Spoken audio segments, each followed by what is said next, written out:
Nassar, who already faces 60 years in prison for child pornography, will be sentenced for the sexual abuse of the gymnast on Friday. Imagine waking up one morning to discover that the person you trusted most, the neighbor who waved hello every day, or the beloved community figure everyone admired, has been living a double life so dark it defies comprehension.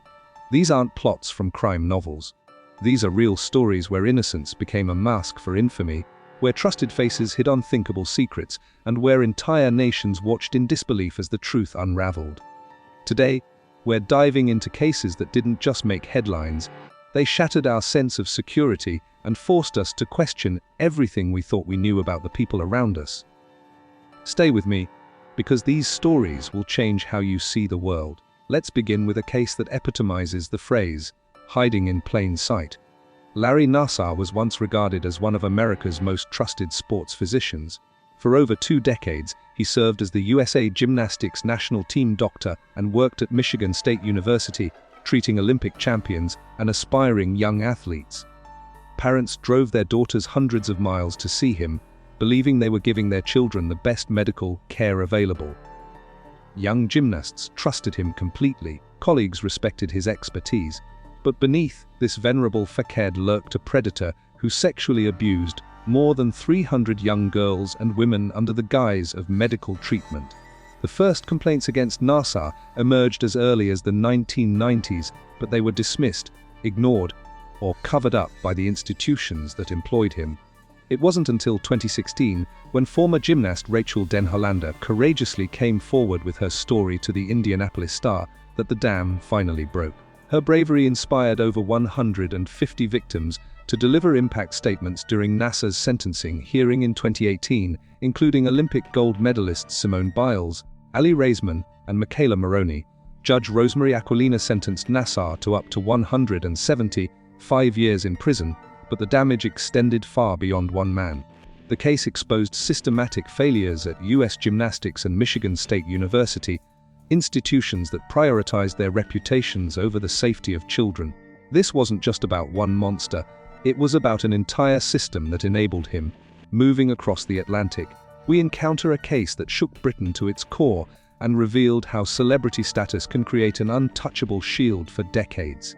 Jimmy Savile was a British broadcasting icon, an eccentric television and radio personality who raised millions for charity and was even knighted by Queen Elizabeth II in 1990. He hosted beloved shows like Jim'll Fix It and Top of the Pops, becoming a household name synonymous with entertainment and philanthropy. When Savile died in 2011 at age 84, he received a hero's farewell, with thousands mourning the loss of a national treasure. Then came the reckoning. In 2012, just a year after his death, an ITV documentary aired allegations of sexual abuse spanning 6 decades. What followed was an avalanche of revelations that horrified the nation. Police investigations ultimately concluded that Savile was one of Britain's most prolific sex offenders, with allegations from more than 400 victims, some as young as 8 years old. He had abused vulnerable individuals in hospital, schools, and even on BBC premises. The scale of his crimes was matched only by the institutional complicity that allowed them to continue. The BBC, the National Health Service, and numerous other organizations faced intense scrutiny for ignoring warning signs and enabling a predator who hid behind fame and charitable works. The Savile scandal forced Britain to confront uncomfortable truths about power, celebrity worship, and the vulnerability of those society should protect most.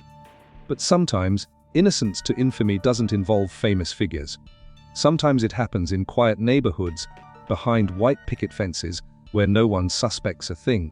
The case of Josef Fritzl shocked not just Austria but the entire world when it came to light in 2008.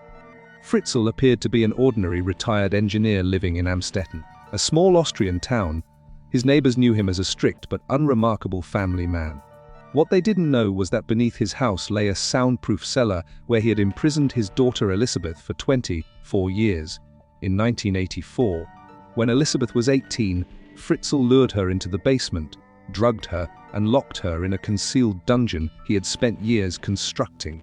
Over the following 2.5 decades, he repeatedly raped her, fathering 7 children with her. 3 of these children were raised upstairs by Fritzl and his wife, who believed they had been abandoned by Elizabeth. 3 others remained imprisoned with their mother in the cellar, never seeing daylight. 1 infant died shortly after birth, and Fritzl incinerated the body in a furnace. The nightmare ended only when one of the imprisoned children, 19-year-old Kirsten, became seriously ill and required hospitalization. Doctors' suspicions led police to investigate, finally uncovering the horrific truth. Elizabeth and her children emerged from captivity, blinking into a world that had changed dramatically since 1984. Fritzl was arrested and eventually sentenced to life imprisonment in 2009. The case raised profound questions about how such atrocities could occur undetected for so long, and what warning signs might have been missed by family members, neighbors, and authorities. These cases share disturbing commonalities.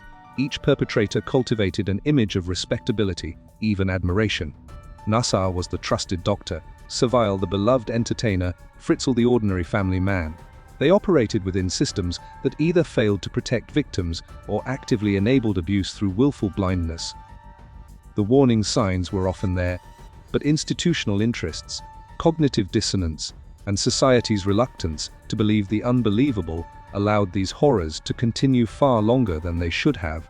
The aftermath of these cases extends beyond individual justice. They've sparked important conversations about institutional accountability, the power dynamics that silence victims, and the necessity of believing survivors even when their accusations seem impossible. USA Gymnastics filed for bankruptcy following lawsuits from Nassar's victims. The BBC underwent extensive internal investigations and reforms. Austria reformed its laws regarding child protection and family services. But perhaps most importantly, these cases have empowered countless other survivors to come forward, knowing they might finally be believed. The transformation from innocence to infamy isn't always obvious.